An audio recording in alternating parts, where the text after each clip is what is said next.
Vamos a acercarles una vez más unas cuantas curiosidades relacionadas con el mundo de la ciencia, y lo hacemos además desde un enclave que mucha gente conoce por fuera, pero al menos no todo su interior. Hablamos del Instituto de Educación Secundaria Jorge Manrique. Esta es parte de ese museo que alberga distintas salas con todo tipo de atractivos.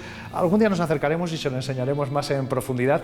Un enclave, podríamos decir, Alejandro Polanco, muy buenas, idóneo para lo que vamos a hablar hoy. Yo lo llamaría gabinete de curiosidades.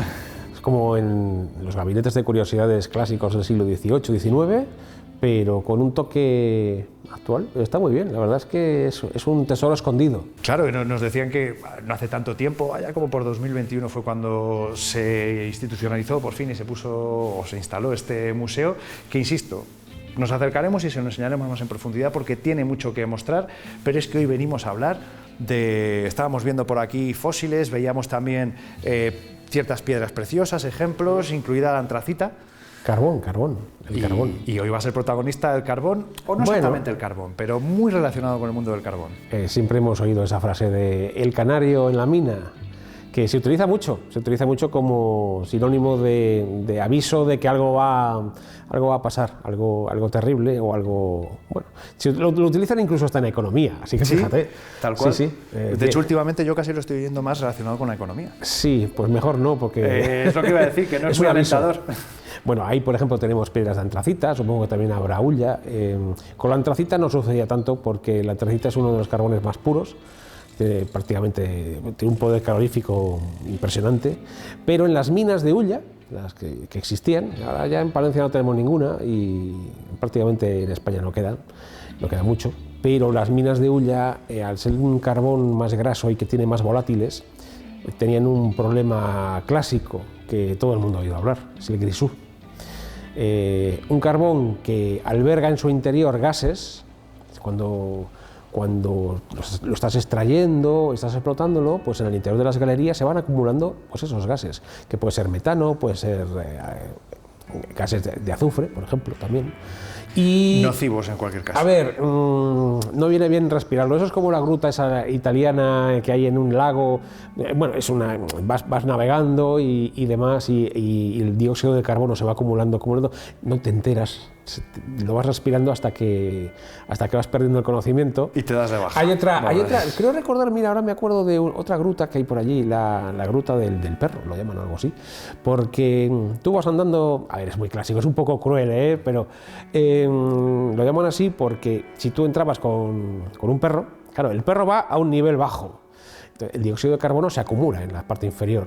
El perro se sofoca, puede caer hasta inconsciente o incluso morir. Pero tú vas respirando perfectamente porque el nivel de dióxido de carbono un poco más arriba es mucho inferior, muy inferior. Entonces, claro, por eso la llaman así, la ruta del perro, porque los perros... No llamarla la ruta del perro muerto directamente. Hombre, a ver, no vamos a ser tan malos. Haces spoiler, pero también avisas. Sí, de hecho es un atractivo turístico, pero bueno... Pero no se entra con perros. Creo que hay un cartel que pone no entre con perros, un poco de coña, pero bueno. Entonces, claro, ya en el siglo XIX se fabricaron los primeros detectores de grisú, que luego fueron perfeccionados hasta el límite, que bueno, pues los había con filamentos incandescentes, los había eléctricos también, de muchos tipos, que en cuanto aumentaba la concentración de gases nocivos en el interior de una mina de carbón, de hulla sobre todo, pues pitaban o dejaban caer una señal, o bueno, de mil formas avisaban, y en cuanto sabías que aquello empezaba a moverse, fuera, porque o podía haber una explosión, sobre todo con el metano, pero podía haber también peligro de envenenamiento, de perder el conocimiento y de quedar ahí asfixiados. Pero los detectores tenían un problema, eran bastante caros y muchas veces no tenían el nivel de finura adecuado. Estamos hablando de finales del siglo XIX, principios del XX, tampoco tenían detectores digitales como estos que hay ahora, que en cuanto hay una pequeña cantidad de un compuesto en la atmósfera pitan y vamos, o incluso te sacan gráficas. No, en esa época había que andar con algo un poco más, había que salvar la vida del minero. Era lo principal, ¿no? Bueno, no, en realidad lo principal era la producción, por desgracia. Que no se parara. Ya sabes. ya sabes, el dinero ante todo. Y bueno, pues utilizaron una técnica muy antigua que consistía en utilizar pequeñas aves, fringílidos y demás, que son muy sensibles a la calidad del aire. Y los canarios resultaron los más sensibles de todos, por lo menos los que tenían a mano. En Inglaterra y en Estados Unidos se utilizó bastante. Aquí en España también llegó la cosa, pero no se extendió tanto. Por eso el dicho ese de el canario en la mina se extendió por todo Occidente, porque en las minas de carbón, de hulla, sobre todo, hasta bien entrado el siglo XX, se utilizaron pequeños canarios en sus jaulas, en las galerías, como sensores de calidad del aire, de calidad para ver si había grisú o demás que pudiera entorpecer las labores mineras. Porque el pobre canario, si respira un aire que tiene una concentración de CO2 ligeramente elevada, o de metano o de algún otro contaminante, empieza a mostrarse inquieto y va perdiendo la conciencia. Como estaban continuamente observando, en cuanto veían que pasaba eso, había que salir de la galería. O sea, había alguien que estaba siempre echándole un ojo al canario. Y luego, en esas minas, había unos trabajadores especializados que en el exterior o en parte interior de la galería cuidaban de los canarios en una especie de granja de canarios con sus jaulas y todo. Bueno, como en la guerra cuando se cuidaban las palomas para mandar los mensajes. Exactamente. Pero es que además hay otra curiosidad, otra cuestión curiosa, que es que en caso de que a algún canario le sucediera algo, tenían máquinas de resucitar canarios. Sí, a ver, la inversión era cara, había que mantenerla. O sea, a ver, un pajarito de estos son muy monos, cantan mucho y tal, y nosotros emotivamente nos parece, ay, mira, le quieren rescatar. No, a ver, había que mantener el activo funcionando. Conclusión, el canario, si se sofocaba o le pasaba algo, utilizaban una especie de jaulas con aire limpio para aumentar rápidamente la calidad del aire, que bajara la saturación y ellos volvían a la vida. Porque no te daba tiempo a sacarle, claro. No, era una especie como de cápsulas. Entonces las tenían preparadas para el momento que... De hecho, los canarios tenían su propia infraestructura dentro de la mina, con gente que les cuidaba, gente que se encargaba de mantenerlos y demás.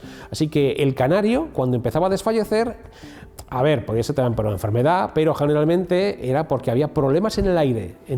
Bueno, me estaba acordando, como siempre, yo el primer conocimiento que he tenido relacionado con esto viene, como casi todo en mi vida, para bien o para mal, de Los Simpson. Un capítulo de Los Simpson donde están, si no me equivoco, haciendo el túnel para llegar hasta Bart, cuando se cae en el pozo, y de repente, ¡el canario! Y salen y dicen, este canario ha muerto. De viejo.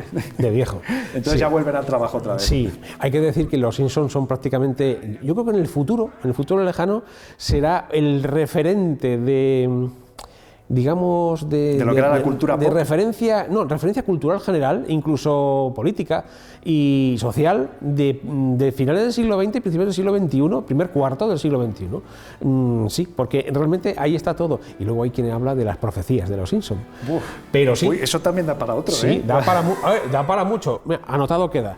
Y los canarios, ya te digo, tenían su propia infraestructura en las minas y fueron muy útiles para prevenir ese tipo de accidentes mineros. O sea que no solo eran unos, vamos a decirlo así, unas aves, unos animales muy valorados, por ejemplo, en Inglaterra, por toda esa cultura de ornitología que había, ¿no?, de observación de aves, sino porque tenían esa funcionalidad. Y por el canto, ¿no? Sigue habiendo concursos de canto de canarios. Y ya lo más extraño que se te puede ocurrir, durante una época, supongo que ahora también, se vendían cassettes con cantos de canarios para entrenar canarios. ¡Ostras! Sí, en los cantos. Claro, lo ponen, lo escuchan y lo reproducen. Claro. Porque los cantos de los fringílidos y demás, también pasa con los, a un nivel mucho más vasto, en los jilgueros y demás, que están protegidos, estos pájaros cantores utilizan sus canciones de forma social y sobre todo pues en la época de celo. Y curiosamente, vamos a comentar algo muy extraño, pero que se descubrió hace ya pocas décadas, pero que llamó mucho la atención. Siempre hubo un dogma en neurología que decía que con las neuronas con las que nacías era con las neuronas con las que te morías, ¿no?